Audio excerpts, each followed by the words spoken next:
नमस्कार साथियों। हिंदी की पिछली वीडियो में हमने भाषा का अर्थ, भाषा की विशेषताएं, भाषा का विकास क्रम इसको देख लिया था। ठीक है, भाषा की विशेषताओं को हमने देख लिया था कि भाषा संयोग से वियोग की ओर जाती है, भाषा में परिवर्तनशीलता होती है, भाषा का अंतिम रूप नहीं होता, भाषा पैतृक नहीं होती, भाषा अर्जित होती है।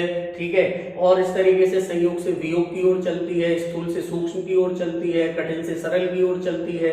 ये सारी चीजें हमने पिछली वीडियो में देख ली थी। ठीक है, और उसमें हमने विकास क्रम भी देख लिया था कि भाषा का जो पहला जो माना जाता है कि भाषा जो पहली भाषा है वो भाषा कौन सी है, सांकेतिक भाषा है, और दूसरी जो भाषा है वो कौन सी है, मौखिक भाषा है या वाचिक जिसको कहेंगे, और तीसरी जो भाषा है वो भाषा कौन सी है, आपकी लिखित भाषा है। और वर्तमान में ये तीनों भाषाएं क्या हैं, प्रचलन में है। सांकेतिक भाषा का भी प्रयोग किया जाता है जिसको शारीरिक भाषा भी कह सकते हैं, वाचिक यानी मौखिक का भी प्रयोग किया जाता है, और हम ये भी कह सकते हैं कि अभी वर्तमान में लिखित भाषा का भी क्या किया जाता है, प्रयोग किया जाता है। और चौथी भाषा का एक और क्रम आ गया है जिसको मशीनी भाषा या यांत्रिक भाषा के नाम से भी जाना जाता है। ठीक है, तो ये हमने वहां पर देख लिया था। और जिसमें सबसे कठिन जो भाषा का रूप है वो सांकेतिक माना जाता है, जिसको पिक्टोग्राफ कहते हैं। जैसे हमारी क्या नाम है, सिंधु सभ्यता की जो लिपि थी वो चित्रात्मक लिपि थी, यानी संगीतात्मक क्या थी, वो लिपि थी, तो वो पढ़ पाना थोड़ा कठिन होता है। ठीक है, संगीतात्मक जो लिपि होती है, जैसे सिंधु सभ्यता की लिपि, उसको अभी तक क्या नहीं किया गया, पढ़ा नहीं जा सका। ठीक है, क्यों? क्योंकि वो पिक्टोग्राफिकल है, मतलब ये कि वो भी भाव चित्रात्मक क्या है, लिपि है, उसमें भी संकेत है, तो उन संकेतों को समझ पाना इतना आसान नहीं है। इसलिए सबसे कठिन जो भाषा है वो भाषा मानी जाती है सांकेतिक भाषा, और दूसरी जो भाषा है जो सरल मानी जाती है, सबसे सरल वो कौन सी है, वाचिक भाषा। ठीक है, और लिखित भाषा क्या है, जो शब्दशिष्ट लोग होते हैं, पढ़ लिखे जाते हैं, वो लिखित भाषा का भी क्या करते हैं, प्रयोग करते हैं। तो ये हमने पिछली वीडियो में देख लिया था। आज जो हम देखेंगे वो हम देखेंगे भाषा का क्या, वर्गीकरण। ठीक है, भाषा का वर्गीकरण। तो मैं कह रहा हूं कि हम सिर्फ और सिर्फ हिंदी भाषा की चर्चा नहीं कर रहे हैं, हम वर्ल्ड वाइड बात कर रहे हैं कि भाषा क्या है। ठीक है, और भाषा की प्रकृति क्या है, ये हम जानने की कोशिश कर रहे हैं। तो आज की जो वीडियो है वो पिछली वाली जो वीडियो है उसी का अगला भाग है, यानी भाग 2 है भाषा का। ठीक, तो आगे देखो जरा, अब हम देखेंगे क्या, भाषा का वर्गीकरण। तो आप देखो, हर एक भाषा में दो चीजें होती हैं। एक चीज को बोला, एक होता है क्या, संबंध तत्व, एक होता है क्या, संबंध तत्व। ठीक, और एक होता है क्या, अर्थ तत्व। एक क्या होता है, अर्थ तत्व। ठीक, तो इन दोनों के आधार पर, संबंध तत्व और अर्थ तत्व, इन दोनों तत्वों के आधार पर, और ये दोनों तत्व किसी भी भाषा में हर भाषा में पाए जाते हैं, तो इन दोनों के आधार पर किसी भी भाषा में समानताएं देखने को मिलती हैं, किसी भी भाषाओं में क्या, समानताएं देखने को मिलती हैं, और इसी के साथ साथ क्या, असमानताएं भी क्या होती हैं, देखने को मिलती हैं।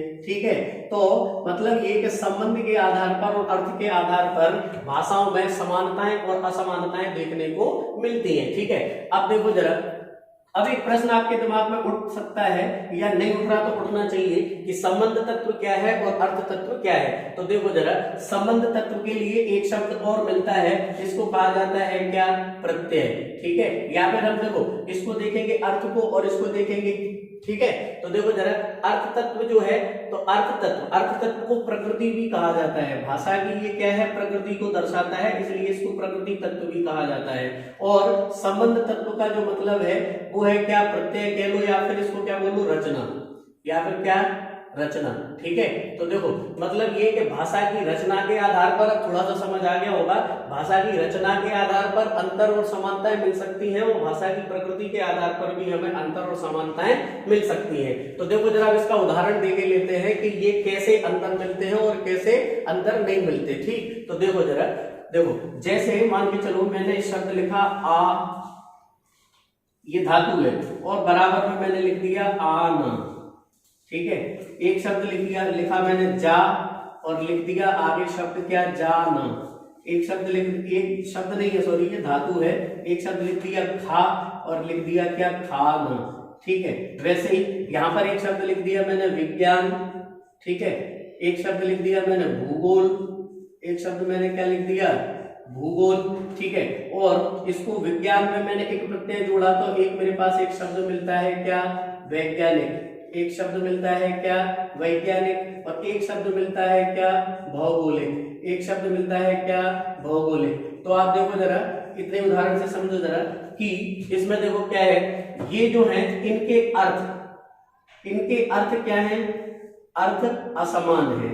इनके अर्थ क्या है? असमान है। यानी आ धातु का अर्थ है आना, जा धातु का अर्थ है जाना, खा का अर्थ है खाना, लेकिन यहाँ पर ये जो ना और ना लगा है, ये कैसे है? ये समान है। यानी इनमें इनकी क्या है? समानता है। इनकी क्या है? समानता है। यानी संबंध तत्व की क्या है? इनमें समानता है। वैसे ही देखो, विज्ञान और भूगोल ये दोनों शब्दों के अर्थ तो अलग है, यानी अर्थ की दृष्टि से ये अलग है, अर्थ की दृष्टि से ये अलग है, ठीक है। लेकिन यहाँ पर प्रत्यय लगा है एक और यहाँ पर भी प्रत्यय क्या लगा है? एक। इसका मतलब इनके जो प्रत्यय है या फिर इनके जो संबंध तत्व हैं वो कैसे हैं? समान है। संबंध तत्व कैसे हैं? समान है। तो आप देखो जरा, इनके संबंध तत्वों में तो है समानता।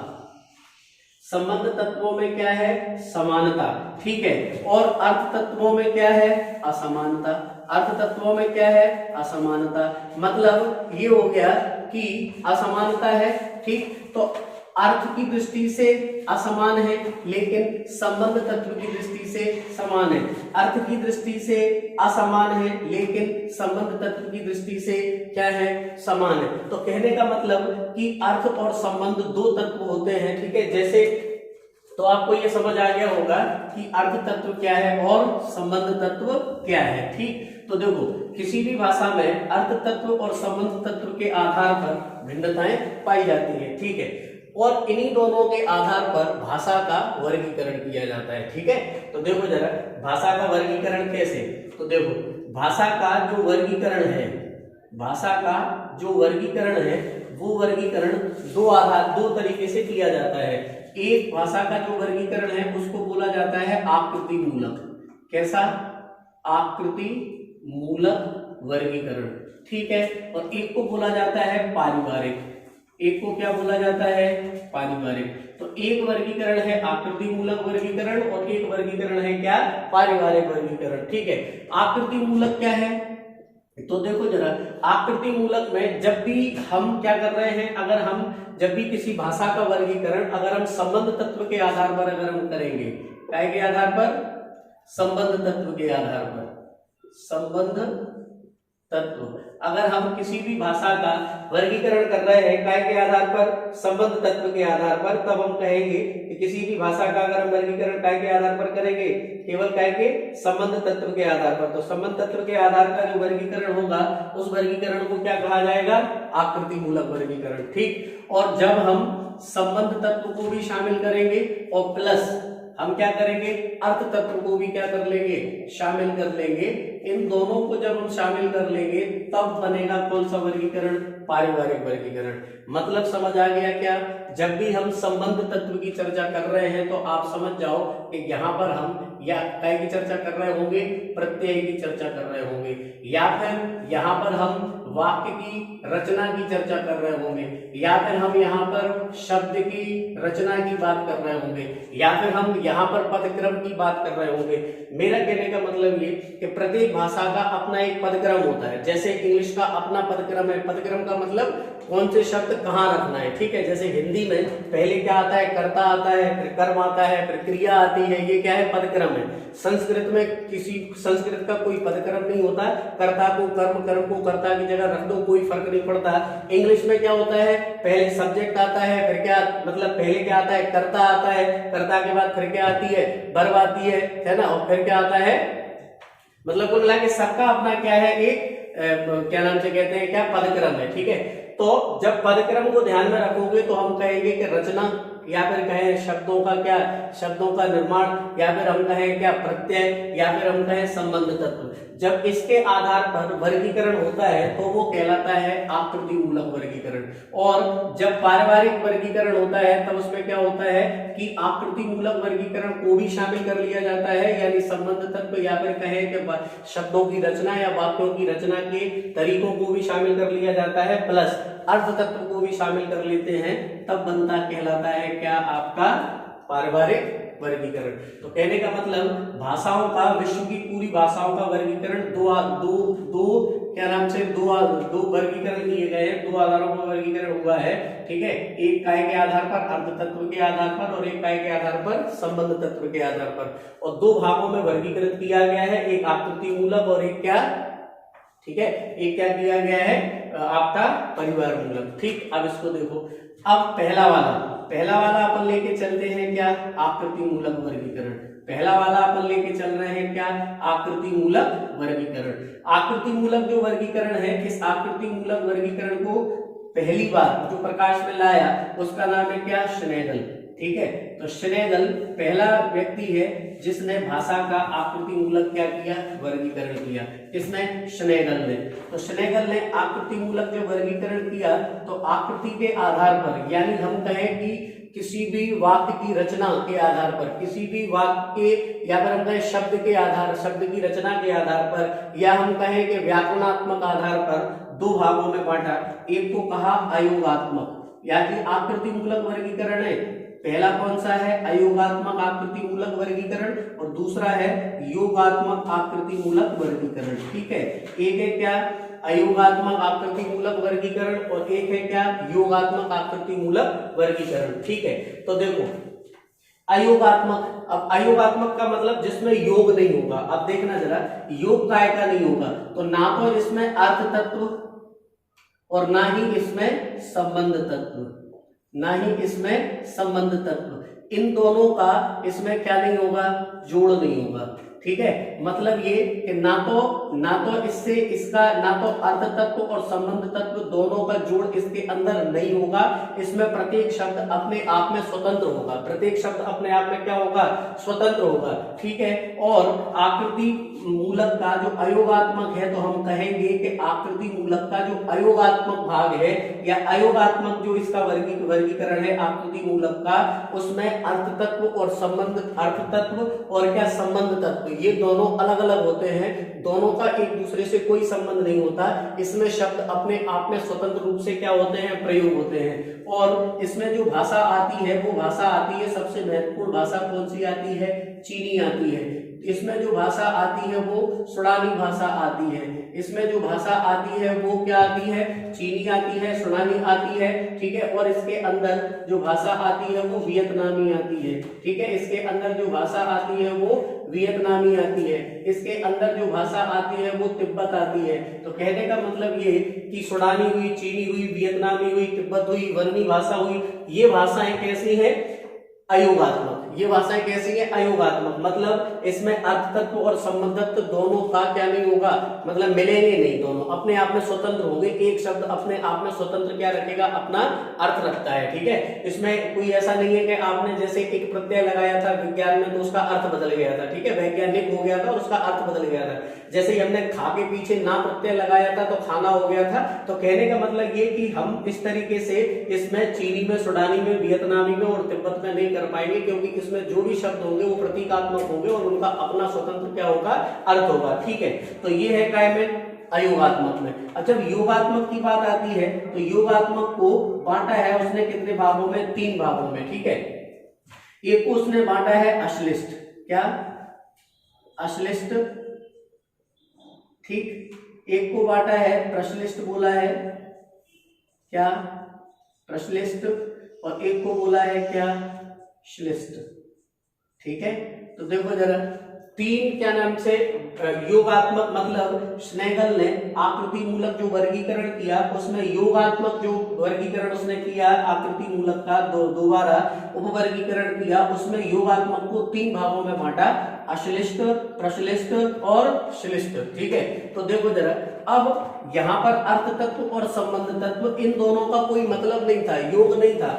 यहाँ पर अगर देखेंगे तो योग होगा और हमें, ठीक है, योग होगा। तो इसमें देखो श्लिष्ट जो है, इसमें अर्थ तत्व का, इसमें अर्थ तत्व और संबंध तत्व, इसमें अर्थ तत्व और संबंध तत्व, अर्थ तत्व संबंध तत्व क्या है पहले बता दिया है। ठीक है, अर्थ तत्व और संबंध तत्व दोनों का क्या होता है, मेल होता है इसमें श्लिष्ट में। ठीक है, अश्लिष्ट में अगर हम देखेंगे तो देखो, अश्लिष्ट जो भाषा होती है, ये अश्लिष्ट भाषा में ये क्या होती है, प्रत्यय प्रधान भाषा होती है। ये क्या होती है, प्रत्यय प्रधान भाषा होती है। प्रश्लिष्ट जो होती है ये समास प्रधान क्या होती है, भाषा होती है।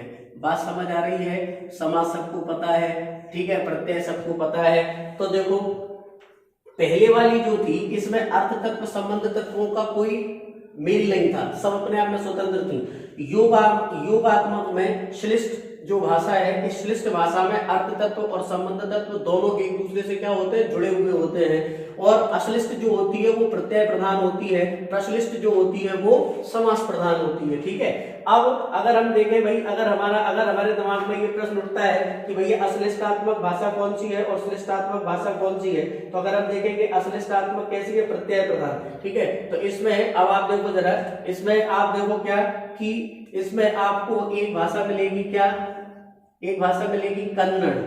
ठीक है, तो कन्नड़ कैसी है, योगात्मक है, अश्लिष्ट है। ठीक है, कौन सी, कन्नड़। एक भाषा है कौन सी, संथाली, ये कैसी है, ये कैसी है, ये है योगात्मक अश्लिष्ट भाषा। ठीक है, कन्नड़ हो गई, क्या हो गई, संथाली हो गई। ठीक है, एक भाषा है काफिर, ये भी भाषा कैसी है, ये भी भाषा कैसी है, योगात्मक है, अश्लिष्ट भाषा है। तो कन्नड़ है, संथाली है, काफिर है। ठीक है, तुर्की, कौन सी, तुर्की, तो तुर्की भाषा भी कैसी है, योगात्मक है, अश्लिष्ट भाषा है। तो कन्नड़ है, संथाली है, काफिर है, तुर्की है, ये भाषा कैसी है, आपकी अश्लिष्ट भाषाएं हैं। ठीक है, और अश्लिष्ट काय के अंदर, योगात्मक के अंदर। प्रश्लिष्ट भाषा, प्रश्लिष्ट भाषा कैसी है, समास प्रधान भाषा है। प्रश्लिष्ट भाषा कैसी है, समास प्रधान भाषा है। प्रश्लिष्ट भाषा को फिर से कह रहा हूं, कैसी भाषा है, समास प्रधान भाषा है। ठीक है, प्रश्लिष्ट भाषा। और जो श्लिष्ट है, इस श्लिष्ट का उसने फिर से दो भागों में क्या किया है, विभाजन किया है। ठीक है, तो देखो जरा, प्रश्लिष्ट का, अश्लिष्ट का हो गया। प्रश्लिष्ट कैसी है, एक समास प्रधान भाषा है, और हालांकि हमसे इतना ज्यादा नहीं पूछा जाता। ठीक है, कि आपसे ये पूछे, तो देखो जरा, अब जो श्लिष्ट भाषा है, फोन आ गया था जरा, तो देखो श्लिष्ट जो भाषा है, श्लिष्ट भाषा में, श्लिष्ट भाषा का दो भागों में उसने क्या किया है, विभाजन किया है। किसने, श्नेगल ने। ठीक है, श्लिष्ट भाषा होगा। एक को बोला है उसने अंतर्मुखी भाषा, कैसी, अंतर्मुखी। ठीक, और एक है क्या, बहिर्मुखी, एक है क्या, बहिर्मुखी। ठीक है, अंतर्मुखी श्लिष्ट जो है, श्लिष्ट, तो श्लिष्ट के उसने क्या, दो भागों में इसको वर्गीकृत किया है। एक को बोला है अंतर्मुखी, एक को बोला है क्या, अंतर्मुखी, और एक को बोला है क्या, बहिर्मुखी। ठीक है, एक को बोला है बहिर्मुखी। ठीक है, तो देखो श्लिष्ट भाषाओं के जहां पर अश्लिष्ट भाषा प्रत्ययात्मक है, हालांकि इसका भी वर्गीकरण है, लेकिन मैं इसको ज्यादा डीप में नहीं जाना हमें, क्योंकि इससे ज्यादा हमसे पूछा नहीं जाएगा। तो कन्नड़, संथाली, काफिर, तुर्की, ये जो भाषा है, ये भाषाएं कैसी है, अश्लिष्ट भाषाएं हैं, योगात्मक। और श्लिष्ट भाषाओं का दो भागों में वर्गीकरण किया श्लिष्ट भाषाओं का, एक अंतर्मुखी और एक कौन सा उसने वर्गीकरण किया है, क्या नाम से, एक उसने कौन सा वर्गीकरण किया है, अंतर्मुखी, और एक कौन सा किया है, बहिर्मुखी। तो देखो अंतर्मुखी और बहिर्मुखी, अब अंतर्मुखी को भी उसने दो भागों में बांटा है, और बहिर्मुखी को भी उसने क्या है, दो भागों में बांटा है। इसमें एक को बोला है संयोगात्मक, एक को क्या बोला है, संयोगात्मक, और एक को बोला है क्या, वियोगात्मक। एक को बोला है संयोगात्मक, वही यहाँ पर है, संयोगात्मक, संयोगात्मक, और एक क्या, वियोगात्मक। ठीक, संयोगात्मक और वियोगात्मक। ठीक है, तो देखो कंफ्यूज मत होना, फिर से बता रहा हूं, योगात्मक है, योगात्मक को तीन भागों में बांटा है, अश्लिष्ट में, प्रश्लिष्ट में और श्लिष्ट में। इसमें से अश्लिष्ट के भी भाग हैं, प्रश्लिष्ट के भी भाग हैं। प्रश्लिष्ट में एक पूर्ण प्रश्लिष्ट होती है, एक अपूर्ण प्रश्लिष्ट होती है, लेकिन आपसे नहीं पूछा जाएगा, केवल उदाहरण पूछा जा सकता है। तो जो पूर्ण प्रश्लिष्ट जो भाषा है, और या फिर हम कहें पूर्ण प्रश्लिष्ट वो चेरौफी भाषा है, चौरैफी, और जो आंशिक प्रश्लिष्ट भाषा है वो कौन सी है, बास्क। ठीक है, और यहाँ पर अगर श्लिष्ट में जाएं तो श्लिष्ट को उसने दो भागों में बांटा, पहले एक अंतर्मुखी और एक बहिर्मुखी। इसमें से संयोगात्मक जो है, यानी अंतर्मुखी संयोगात्मक जो है वो है, देखो अंतर्मुखी संयोगात्मक, मैं क्या कह रहा हूं, अंतर्मुखी संयोगात्मक, ये है कौन सी भाषा, अरबी भाषा। ठीक है, और अंतर्मुखी वियोगात्मक जो भाषा है वो है हिब्रू। ठीक है, वो है क्या, हिब्रू। ठीक है, बहिर्मुखी के अंदर जाए तो बहिर्मुखी संयोगात्मक जो भाषा है वो है संस्कृत। बस यही तक तो आना था, अब तुम्हें चेक मिल गया होगा। ठीक है, बहिर्मुखी संयोगात्मक भाषा है संस्कृत, और बहिर्मुखी वियोगात्मक जो भाषा है वो है हमारी प्रिय हिंदी। ठीक है, हमारी क्या, अंग्रेजी। ठीक है, हमारी तो नहीं कहूंगा मैं ऐसे, अंग्रेजी और क्या, बांग्ला। ठीक है, तो आप समझो जरा, अब यहाँ थोड़ी कंफ्यूजन आपको हुई होगी, मैं एक बार फिर से बता देता हूँ। वर्गीकरण आज का टॉपिक था, उसी भाषा का था, अगला था भाग 2 था पिछली वीडियो का। इसमें हमने देखा कि दो, एक अर्थ तत्व और संबंध तत्व, इन दोनों के आधार पर भाषा का किया गया वर्गीकरण। आकृति मूलक जो वर्गीकरण है इसमें संबंध तत्वों की प्रधानता होती है। इससे या फिर हम कहें कि प्रत्यय होते हैं, या फिर हम कहें कि रचना होती है शब्दों की, या वाक्यों की रचना होती है, या व्याकरणात्मक आधार जिसको माना जाता है, उस आधार पर जिसका वर्गीकरण किया जाता है वो कहलाती है क्या? आकृति मूलक। ठीक है। और परिवार में क्या होता है कि जो आकृति मूलक में कर रहे हैं उसको भी शामिल कर ले, प्लस अर्थ तत्व को भी शामिल कर ले, इन दोनों को शामिल करके बनता है क्या? पारिवारिक वर्गीकरण। जिसमें से आकृति मूलक जो वर्गीकरण है उसको करने वाले व्यक्ति का नाम है क्या? श्नेगल। इस श्नेगल ने इस आकृति मूलक वर्गीकरण के उपभाग बनाए दो, एक अयोगात्मक और एक योगात्मक। आ का मतलब नहीं, योग का मतलब जोड़। जो अयोग है काय का? संबंध का और किसका? अर्ध तत्व का। उस भाषा को रखा उसने काय में अयोगात्मक में, मतलब जिसमें जैसे चीनी है, सुडानी है, वियतनामी है, तिब्बती है और क्या नाम से आपकी बर्मी भाषा है, इनमें क्या है? प्रत्येक शब्द अपने आप में स्वतंत्र है, अपना अलग अर्थ रखते हैं, इनमें किसी भी प्रकार से संबंध अर्थ तत्वों को नहीं जोड़ा जाता। दूसरा जो वर्गीकरण किया वो किया योगात्मक। योगात्मक को उसने 3 भागों में बांट दिया, अश्लिष्ट, प्रश्लिष्ट और श्लिष्ट। इन तीनों के और भी अंदर डीप में भाग है, लेकिन हमें उसको नहीं जानना। अश्लिष्ट जो भाषा है वो प्रत्यय प्रधान होती है, कन्नड़, संथाली, काफिर और आपकी तुर्की, ठीक है, और भी एक आध भाषाएं हैं। और प्रश्लिष्ट जो होती है वो समास प्रधान होती है। इसमें एक होती है पूर्ण प्रश्लिष्ट, एक होती है अपूर्ण प्रश्लिष्ट। जो पूर्ण प्रश्लिष्ट होती है उसको चेरोफी भाषा कहते हैं, वो जो आंशिक प्रश्लिष्ट होती है उसको बोलते हैं कौन सी भाषा? बास्क भाषा। ठीक है। और श्लिष्ट भाषा, ये जो श्लिष्ट भाषा है, ये श्लिष्ट भाषा के 2 भाग है, एक अंतर्मुखी और एक बहिर्मुखी। अंतर्मुखी के फिर से 2 भाग है, एक संयोगात्मक एक वियोगात्मक। तो जो अरबी भाषा है वो श्लिष्ट भाषा है, संयोगात्मक भाषा है। कैसी है? अरबी श्लिष्ट भाषा है, संयोगात्मक है। हिब्रू श्लिष्टात्मक भाषा है, वियोगात्मक है। संस्कृत श्लिष्टात्मक भाषा है, संयोगात्मक भाषा है। हिंदी श्लिष्टात्मक भाषा है, वियोगात्मक है। मतलब ये हुआ कि हम जिस हिंदी को पढ़ रहे हैं वो हिंदी श्लिष्टात्मक वियोगात्मक भाषा है, या फिर कहीं कहीं आपको विश्लिष्टात्मक भी लिखा मिलेगा। विश्लिष्टात्मक वियोगात्मक भाषा है क्या? हिंदी।